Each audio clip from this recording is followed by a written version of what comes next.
Dr. Seuss, born Theodore Seuss Geisel, is celebrated as one of the most beloved and influential children's authors of all time. His journey to success, however, is marked by a dark secret: his use of racially insensitive imagery and themes in some of his works. Additionally, his death marked the end of an era but left a complicated legacy that continues to spark discussions about racism in literature and popular culture. Let's delve into these aspects of Dr. Seuss's life and legacy. The path to success. Dr. Seuss's success can be attributed to his unique storytelling style, imaginative characters, and universal themes that resonated with children and adults alike. He began his career as an illustrator and humorist, contributing cartoons and illustrations to various publications. His breakthrough came with the publication of And to Think That I Saw It on Mulberry Street in 1937, which showcased his whimsical storytelling and distinctive illustrations. Subsequent works like The Cat in the Hat, Green Eggs and Ham, and How the Grinch Stole Christmas solidified his reputation as a master storyteller and catapulted him to fame. Dr. Seuss's ability to blend humor, wordplay, and moral lessons in his books made them perennial favorites, beloved by generations of readers. His success extended beyond books to animated adaptations, merchandise, and theme park attractions, establishing him as a cultural icon. Dr. Seuss has always been a racist, even in broadside. Dr. Seuss's early works, including And to Think That I Saw It on Mulberry Street and If I Ran the Zoo, contain illustrations that perpetuate harmful racial stereotypes. For example, characters of Asian descent in Mulberry Street are depicted with exaggerated features like slanted eyes, traditional conical hats, and buck teeth, reinforcing offensive stereotypes.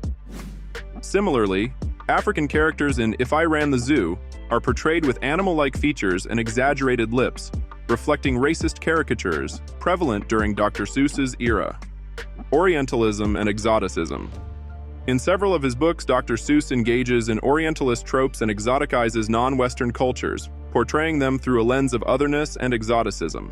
For instance, in The Cat's Quizzer, questions about exotic locations and cultural practices perpetuate a simplified and stereotypical view of non-Western cultures.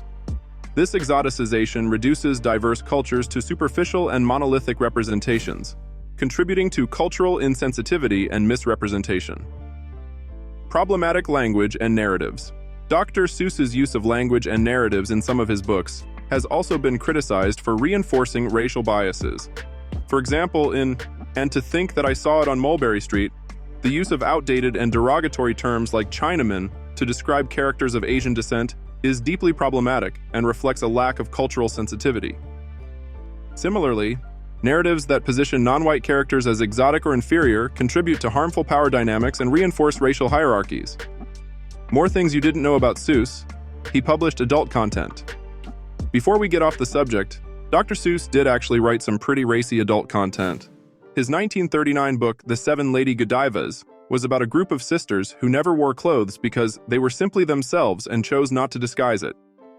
The book was a colossal failure, and Seuss blamed himself, saying that he tried to make the women sexy but wasn't able to pull it off. Geisel also contributed a couple of cartoons to a book called The Bedroom Companion or A Cold Night's Entertainment, which were also pretty suggestive. He wasn't a doctor. Most people aren't familiar with Dr. Seuss's real name: Theodore Seuss, Ted Geisel. When he was a college student at Dartmouth, he began using Seuss as a pen name, and eventually added the doctor to it despite having no medical background. In fact, his second wife, Audrey, allegedly thought he was a proper doctor when she met him. In 1956, however, Dartmouth did grant the writer an honorary doctorate, so technically he did become a doctor in the end, even though he was never a real doctor. He was fired for drinking on the job. Not all college students meet the legal drinking age in the United States, but obviously many of them break the rules. Ted Geisel got in trouble for drinking while he was studying at Dartmouth, but not for the reasons you'd think. You see, he was going to college during Prohibition when drinking alcohol was illegal. So when he was caught having gin with some friends in his dorm, the dean asked that he step down from all extracurriculars, including his job as editor-in-chief of the humor magazine The Jack-O-Lantern. However, it was by using the pen name Seuss, as previously mentioned, that he was able to keep working on the magazine undiscovered. He made war propaganda.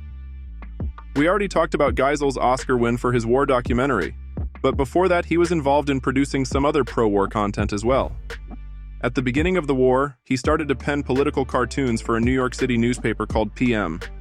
Some of the work he produced at the time was controversial, and in retrospect would be considered propaganda.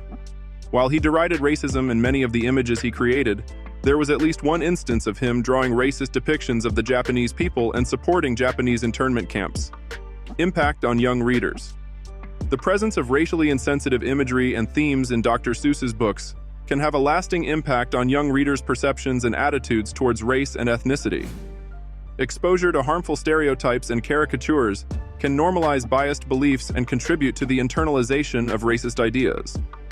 Children may absorb these messages uncritically, leading to distorted views of diverse communities and reinforcing harmful social norms. Acknowledgement and response. In recent years, there has been increased acknowledgement and scrutiny of Dr. Seuss's racist imagery and themes.